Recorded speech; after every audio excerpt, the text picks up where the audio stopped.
सत्यजीत रे ने एक बार कहा था, जब सेंसरशिप की बात आती है तो मैं हमेशा व्यक्ति के पक्ष में खड़ा होता हूं, व्यवस्था के नहीं। नमस्कार। आज हम एक ऐसे ही मामले की गहराई में उतर रहे हैं जहां कला, भावनाएं और नियम आमने सामने आ गए। जी, ये मामला जुड़ा है एक मलयालम फिल्म से, Janaki versus state of Kerala. इसमें central board of film certification मतलब CBFC उसने इसके टाइटल और कुछ सीन्स पर आपत्तियां जताईं। और हमारी ये जो चर्चा है ये द प्रिंट में छपे एक विश्लेषण पर आधारित है। हाँ, और ये विषय उन सब के लिए जरूरी है जो अभिव्यक्ति की स्वतंत्रता, सेंसरशिप और भारत के जो सामाजिक सांस्कृतिक ताने बाने हैं उन्हें समझना चाहते हैं। खासकर जो लोग UPSC की तैयारी कर रहे हैं उनके लिए तो ये बहुत महत्वपूर्ण हो सकता है। तो बताइए, CBFC को असल में आपत्ति थी क्या? देखिए, मुख्य तौर पर 3 बातें थीं। पहली तो फिल्म का नाम ही Janaki versus state of Kerala, क्योंकि जानकी हम सब जानते हैं देवी सीता का एक बहुत ही पूजनीय नाम है। दूसरी आपत्ति एक सीन को लेकर थी। हाँ, वो कोर्टरूम वाला सीन ना, जहाँ बलात्कार पीड़िता है जिसका नाम भी जानकी है, उससे वकील कुछ बहुत ही निजी और आपत्तिजनक सवाल पूछता है। बिल्कुल, जैसे पॉर्न फिल्में देखना, ड्रग्स लेना, बॉयफ्रेंड होना, इस तरह के सवाल। CBFC का मानना था कि ऐसे सवाल, और वो भी तब जब किरदार का नाम देवी सीता से जुड़ा हो, ये अपमानजनक है। और इससे मतलब पब्लिक ऑर्डर बिगड़ सकता है। हाँ, कि ये सार्वजनिक व्यवस्था बिगाड़ सकते हैं और धार्मिक भावनाओं को भी ठेस पहुंचा सकते हैं। और तीसरी आपत्ति एक और सीन पर थी, जिसमें किसी दूसरे समुदाय का व्यक्ति है वो जानकी की मदद करता है। CBFC को लगा कि ये धार्मिक एंगल दिखा रहा है, शायद सांप्रदायिक तनाव भड़का सकता है। अच्छा, तो मतलब CBFC ने इसे सिर्फ एक कहानी के सीन की तरह नहीं देखा, बल्कि एक तरह से धार्मिक प्रतीक के गलत इस्तेमाल की तरह देखा। काफी हद तक ऐसा ही लगता है। उन्होंने अपने हलफनामे में से और साफ बे किया।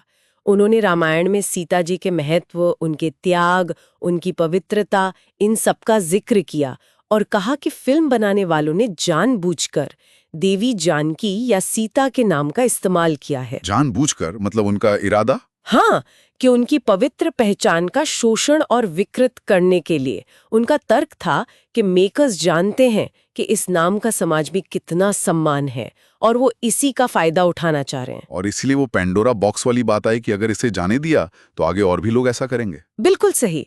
उन्हें डर था कि एक गलत मिसाल बन जाएगी, फिर तो भविष्य में कोई भी पवित्र नामों का इस्तेमाल ऐसे संवेदनशील या कहीं के अनुचित विषयों के लिए कर सकता है और इससे फिर समुदायों में तनाव बढ़ेगा, टकराव होगा।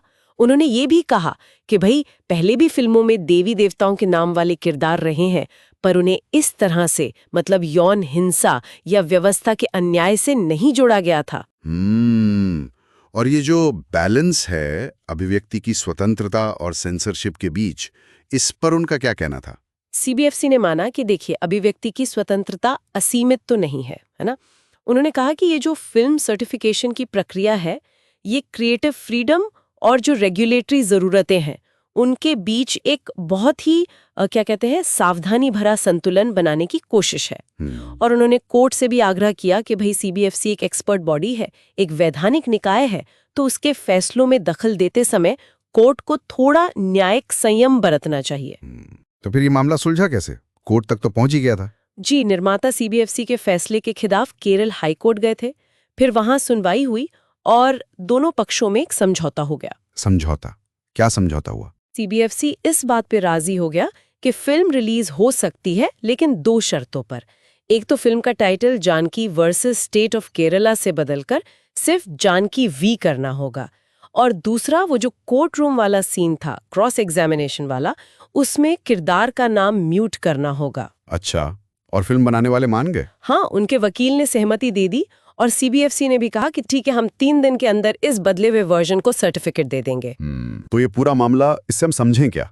ये सिर्फ एक फिल्म का विवाद है या इसके मायने कुछ और गहरे हैं? देखिए, ये मामला कलात्मक अभिव्यक्ति और जो हमारी धार्मिक संवेदनशीलताएं हैं उनके बीच का जो एक लगातार चलने वाला तनाव है उसे दिखाता है।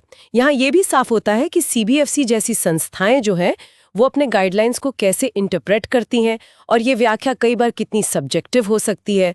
और जो समझौता हुआ वो भी दिखाता है कि अक्सर ऐसे विवादों का हल किसी कानूनी या सैद्धांतिक जीत हार से ज्यादा एक प्रैक्टिकल बीच का रास्ता निकालने से होता है। और अगर यूपीएससी के नजरिए से देखें तो ये केस स्टडी बहुत अच्छी है। एक तरफ अनुच्छेद 19A है, अभिव्यक्ति की स्वतंत्रता, दूसरी तरफ अनुच्छेद 19(2) है जो उस पर वाजिब रोक लगाता है, जैसे सार्वजनिक व्यवस्था, नैतिकता, मानहानि वगैरह। ये मामला बिल्कुल उस संतुलन का एक जीता जागता उदाहरण है। और साथ में सीबीएफसी जैसी वैधानिक निकायों की भूमिका और जुडिशियल रिव्यू की सीमाएं वो भी सामने आती हैं।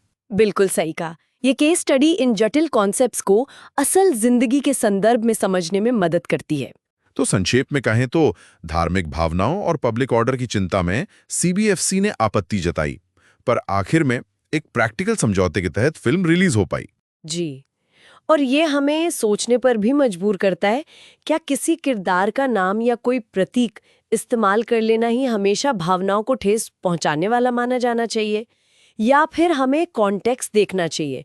कहानी क्या है, बनाने वाले का इरादा क्या है, क्या ये ज्यादा मायने नहीं रखता? क्रिएटिव फ्रीडम की वो लक्ष्मण रेखा कहाँ खींची जानी चाहिए, खासकर भारत जैसे इतने विविध समाज में? ये सवाल है जिस पर शायद हमेशा बहस चलती रहेगी। बहुत ही अहम सवाल उठाया आपने। खैर, अगर श्रोताओं को ये विश्लेषण उपयोगी लगा हो तो उसे लाइक और सब्सक्राइब जरूर करें, और आपके कोई सवाल या विचार हों तो नीचे कमेंट्स में जरूर बताएं। अगली बार फिर मिलेंगे एक और विषय के गहन विश्लेषण के साथ।